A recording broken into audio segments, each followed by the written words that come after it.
Assalamualaikum warahmatullahi ta'ala wabarakatuh. Salam Rahayu, Om Swastiastu, Namo Buddhaya, salam kebajikan. Selamat datang di Jinglang Channel.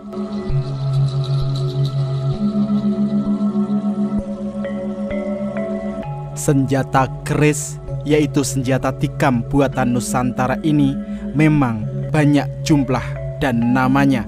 Akan tetapi hanya beberapa puluh atau bahkan beberapa biji saja yang gaungnya sangat melegenda. Jika di Jawa ada keris Empu Gandring, ada keris Setan Kober, di Sumatera ada keris Singginjai, maka di Malaysia pun ada satu keris yang sangat terkenal. Keris itu bernama keris Tameng Sari. Dikatakan melegenda karena keris ini terkenal sangat sakti, yang merupakan hadiah dari Raja Majapahit kepada Hang Tuah setelah Laksamana Kerajaan Malaka itu mampu membunuh pendekar Majapahit yang menantangnya bertarung.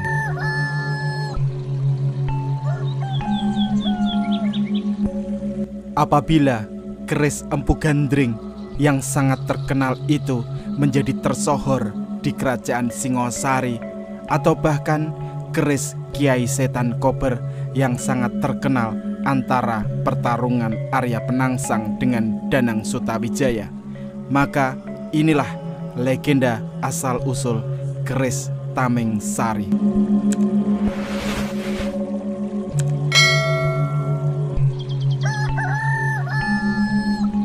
Kisah asal-usul mengenai keris Tameng Sari, keris Jawa yang diperoleh dari Majapahit ini diceritakan dalam naskah Hikayat Hang Tuah dan Salatu Salatin. Keduanya merupakan naskah Melayu yang mengisahkan perjalanan Kesultanan Malaka dan Hang Tuah. Kesultanan Malaka atau yang dalam pelafalan orang Malaysia disebut Melaka itu terletak di semenanjung Malaya yang kini menjadi bagian dari negara Malaysia. Di Malaysia, khususnya di Melaka, keris Tameng Sari dijadikan sebagai lambang kejantanan orang Melayu.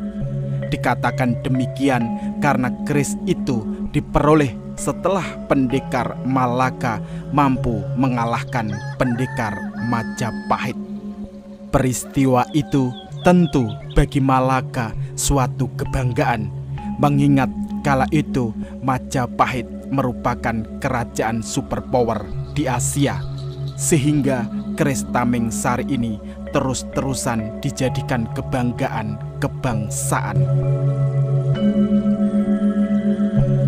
Bukti lain dari diagungkannya keris Tameng Sari, khususnya di kalangan orang Melayu Malaka, adalah dengan dibangunnya Menara Tameng Sari, yaitu hotel berbentuk menara yang di puncaknya terdapat tugu keris Tameng Sari. Menara ini dibangun tepat di jantung kota Melaka, Malaysia. Sementara itu, menurut kisahnya, keris Tameng Sari diperoleh Hang Tuah ketika dia dan rajanya melakukan kunjungan kenegaraan ke Majapahit.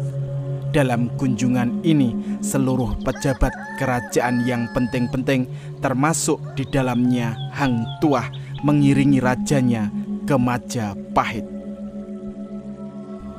Dalam kunjungan ke Majapahit, utusan Kesultanan Malaka disambut dengan baik, penuh persaudaraan.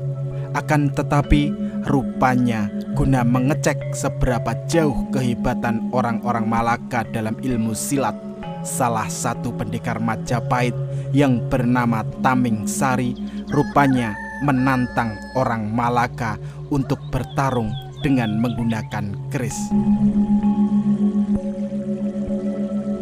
Mendapati tantangan itu, Laksamana Hang Tuah kemudian menanggapinya. Terjadilah duel di antara keduanya. Akan tetapi dalam duel ini rupanya Taming Sari kebal senjata. Berkali-kali Hang Tuah menusukkan kerisnya pada Taming Sari, namun tetap gagal dan gagal.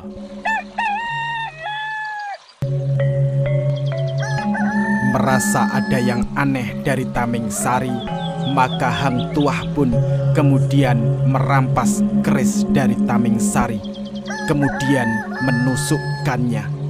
Dalam peristiwa itu, rupanya Taming Sari baru roboh ketika ditusuk oleh kerisnya sendiri. Kemudian Taming Sari meninggal dunia. Kisah pertarungan antara Taming Sari dan Hang Tuah ini dalam hikayat Hang Tuah maupun Salatu Salatin dikisahkan digelar di depan Raja Majapahit dan Sultan Malaka. Mereka menonton dalam suasana perlombaan. Selepas meninggalnya Taming Sari, Raja Majapahit kemudian dikisahkan menghadiahkan keris tersebut kepada Hang Tuah. Mengingat Taming Sari sendiri telah tewas di tangannya. Selepas peristiwa ini, Hang Tuah menamai keris tersebut dengan nama keris Taming Sari, diambil dari nama pemiliknya yang berhasil dia bunuh. Selain melegenda karena diperoleh dengan cara-cara heroik, keris ini juga melegenda karena memakan banyak darah serta korban. Salah satunya memakan nyawa Hang Jebat, saudara seperjuangan Hang Tuah sendiri. Hang Jebat wafat setelah ia tertikam keris Taming Sari oleh Hang Tuah.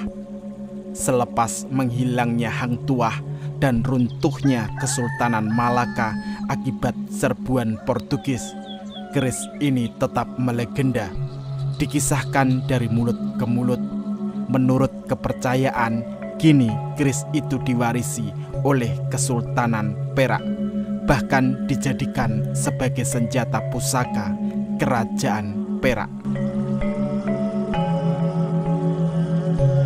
Menurut sejarahnya, pendiri Kesultanan Perak sendiri adalah Raja Muzaffar, anak dari Sultan Malaka terakhir yang ditaklukkan Portugis. Raja Muzaffar sendiri kemudian mendirikan Kesultanan Perak. Secara tampilnya, keris Taming Sari terlihat mewah, sebab keris ini berlapiskan emas pada seluruh sarung dan bilahnya, serta taburan permata pada hulunya. Kini keris Taming Sari dapat dijumpai di Istana Iskandariah, Istana Kesultanan Perak. Keris ini juga selalu digunakan untuk adat istiadat penobatan Sultan sejak tahun 1528 Masehi. Demikianlah sedikit cerita tentang asal-usul keris Taming Sari. Apabila ada kesalahan dalam penyebutan nama, gelar, tahun maupun perbedaan versi, saya haturkan mohon maaf yang sebesar-besarnya. Akhirul kalam, wassalamualaikum warahmatullahi ta'ala wabarakatuh. Salam Rahayu, Om Swastiastu, Namo Buddhaya, salam kebajikan.